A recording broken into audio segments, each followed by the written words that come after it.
ये चुनाव गहलोत बनाम मोदी, जिसमें गहलोत आ गई जी। लेकिन मुझे लगता है कि अशोक गहलोत भी एक मोदी का क्लोन बन रहे हैं, जो कि उनको हाँ। नुकसानदायक हो सकता है। क्योंकि कांग्रेस की जो शक्ति थी, या जैसे पहले अभी मैं शुरुआत में करना चाहूंगा, जैसे मीरा के बारे में हमारे यहाँ पे बहुत चिंता व्यक्त की, मीरा का एक बहुत बड़ा कार्ड खेल लिया है। मीरा दक्षिण राजस्थान की राजपूतों में काफी हम लोग जिसको विद्रोहिणी मानते हैं, वहां के लोकल लोग उनको अपना हीरो नहीं मानते हैं। जैसे उदयपुर शहर में मीरा की एक भी मूर्ति नहीं है, मीरा को कोई सम्मान नहीं करता क्योंकि वो एक विद्रोहिणी थी। यहाँ पे दिया चाहिए उनको, वसुंधरा चाहिए उनको, मीरा जैसी विद्रोहिणी नहीं चाहिए जो कि राजस्थान से जाके वृंदावन चली जाए और कृष्ण की भक्ति में लीन हो जाए। तो ये लेकिन मैं मोदी जी की इस बारे में बढ़ाई करना चाहूंगा कि वो अपनी एक इवेंट की कैलेंडर की एक लगातार जो लगे रहते हैं, उसमें वो बड़ी सक्रिय होते हैं, और वही सक्रियता अशोक गहलोत में भी है। अशोक गहलोत जो है, उन्होंने मोदी जी से कई सबक सीखे हैं, और वो इसीलिए मुझे लगता है अगर वो बड़ा ओहदा लेते तो मोदी और बीजेपी दोनों के लिए खतरनाक खिलाड़ी साबित हो सकते थे। वो अभी भी खतरनाक है, लेकिन कांग्रेस ने जो है अभी केवल लोग वेलफेयर स्कीम्स के सहारे चुनाव जीतेगी या नहीं जीतेगी, इसमें मुझे थोड़ा सा संशय है। क्योंकि कई जातियां जो हैं वो अभी भी भारतीय जनता पार्टी की परंपरागत जातियां हैं, और भारतीय जनता पार्टी ने जो ध्रुवीकरण उनकी, देखिए भारतीय जनता पार्टी ने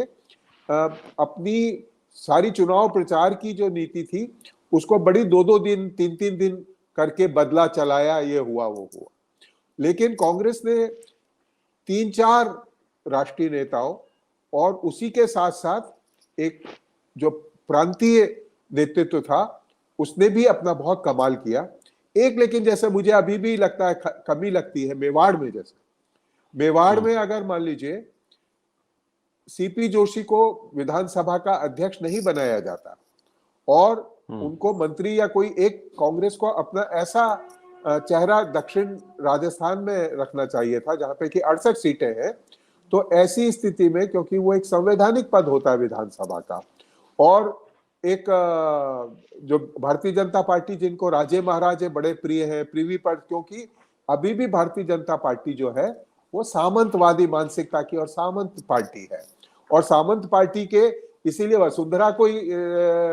मैं कभी भी वसुंधरा को कोई जन नेता नहीं मानता, क्योंकि वसुंधरा जो है वो एक सामंतवादी पार्टी महिला है, और उन्होंने वो एक वंशवादी भी है, उनका बेटा ही वहां से सांसद है, और जो उनके समर्थक हैं वो भी आप देखिए। तो इस मुकाबले में अशोक गहलोत जो है वो एक सामान्य आदमी से मिलने वाला जन समर्थक, उनकी और इनकी जो खासियत है वो अलग अलग उनके राजनीतिक रुझानों में भी है, चेहरों में भी है। तो मैं इस बात से सहमत हूं कि अशोक गहलोत जो है वो राजस्थान में तो कम से कम मोदी से बड़ा नेता बना है। और इन चुनाव में जो आप देखिएगा कि वेलफेयर स्कीम्स, और अगर वो कास्ट पॉलिटिक्स को पीट देती है, जो कि बहुत संभावना है, क्योंकि अगर मोदी जी भी जो है शुरू में 19 के चुनाव में वेलफेयर स्कीम के सहारे ही चुनाव लड़े थे, लेकिन उन्होंने भारतीय जनता पार्टी की जो सबसे बड़ी ताकत है, या जो जिस पे उनको काफी महारत हासिल हो गई है, वो पोलराइजेशन की है, धार्मिक उन्माद। तो कन्हैयालाल जो कि एक मुद्दा समाप्त हो गया था, उस जगह उन लोगों ने, जहां पर कि सबसे ज्यादा विद्रोह अगर हुआ है भारतीय जनता पार्टी में, वो राजसमंद, शाहपुरा, चित्तौड़, यहां पर भारतीय जनता पार्टी बुरी तरह हारने वाली है, मैं आपको बता रहा हूं।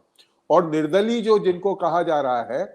क्योंकि ये जो ज्यादातर सर्वे, सरकारी सर्वे या गोदी मीडिया के सर्वे या सी वोटर के जो सर्वे करवाए थे नानाजी के पोते ने, वो जो सब थे वो चुनाव के पहले के सर्वे थे सारे के सारे, और निर्दलीय जिसमें चुनाव खड़े नहीं हुए थे। आप क्या लगता है, आपको क्या लगता है कैलाश मेघवाल हार जाएंगे? चित्तौड़ से जो आख्या है वो हार जाएगा? वो सब लोग बात जीतेंगे और इन लोगों को इतना तंग करेंगे कि जो हंग असेंबली की बात कर रहे हैं, तो मोदी शाह को जो है अडानी से काफी पैसे लेके अपना राज अगर बचाना होगा तो बचाना पड़ेगा, वरना उनके लिए बड़ी मुश्किल है। तीसरी बात मुझे ऐसा लगता है कि अशोक गहलोत अब कांग्रेस के राष्ट्रीय परिप्रेक्ष्य में परिदृश्य में एक बड़े नेता बन के उभरेंगे, क्योंकि वो सिद्धरमैया नहीं है और उत्तर भारत में कमलनाथ राजनीतिक नहीं है, मैं उनको राजनीतिक नेता नहीं मानता, वो एक तरीके से गो गेटर टाइप है, कॉर्पोरेट के गो गेटर टाइप है, हाँ कॉर्पोरेट के नेता हैं। तो ऐसी स्थिति में अगर लोकसभा के चुनाव का जहां पे कि भारतीय जनता पार्टी 25 में से 25 सीटें जीती थी, तो मोदी शाह की चिंता लोकसभा चुनाव की है उनको और अगर मान लीजिए वसुंधरा को और शिवराज सिंह चौहान को यह मालूम पड़ जाता है कि उनकी राजनीति अब खत्म हो रही है, तो वो क्या हाथ पे हाथ धरे बैठे रहेंगे? सब जो होशियारी है वो मोदी शाह के पास ही रह गई है और सब लोग बाग इनके जय आरती उतारेंगे। तो मुझे ऐसा लगता है कि जो शत्रप्स को भारतीय जनता पार्टी समाप्त करने वाली है, करने का इरादा रखती है, वो भी उन्हें इस चुनाव में उनको अशोक गहलोत के साथ साथ वसुंधरा की नाराजगी भी का भी या वसुंधरा का अपमान जिसको कहें, अगर राजनीति की जो एक पत्रकारिता की एक भाषा होती है, मैं इसको अपमान और ये नहीं मानता, क्योंकि अगर आप फिट नहीं हो रहे उनके बीच में तो वो आपको दरकिनार करेंगे ही और करना भी चाहिए। अगर मैं भी मोदी शाह होता तो कोई अगर महिला या कोई उनसे जो उनकी मानसिकता है भारतीय जनता पार्टी वालों की, क्योंकि महिलाओं को चुपचाप रहना चाहिए, उनकी आज्ञा पालन करना चाहिए, उनको दिया कुमारी जैसी राजकुमारियां चाहिए, उनको वसुंधरा जैसी नहीं चाहिए। तो ऐसे स्थिति में और जो बालकनाथ की बात कही, मुझे लगता है कि बालकनाथ रामदेव का बंदा है और रामदेव जो है वो अभी गडकरी के साथ में मिले हुए हैं। तो क्योंकि भारतीय जनता पार्टी के भीतर जो अंदर चल रहा है उसमें अगर गडकरी प्रधानमंत्री के उम्मीदवार बनते हैं तो रामदेव गृह मंत्री बनेंगे। तो ऐसी स्थिति में बालकनाथ को वो हरगिज भी किस तरीके से भी प्रश्रय नहीं देने वाले हैं। और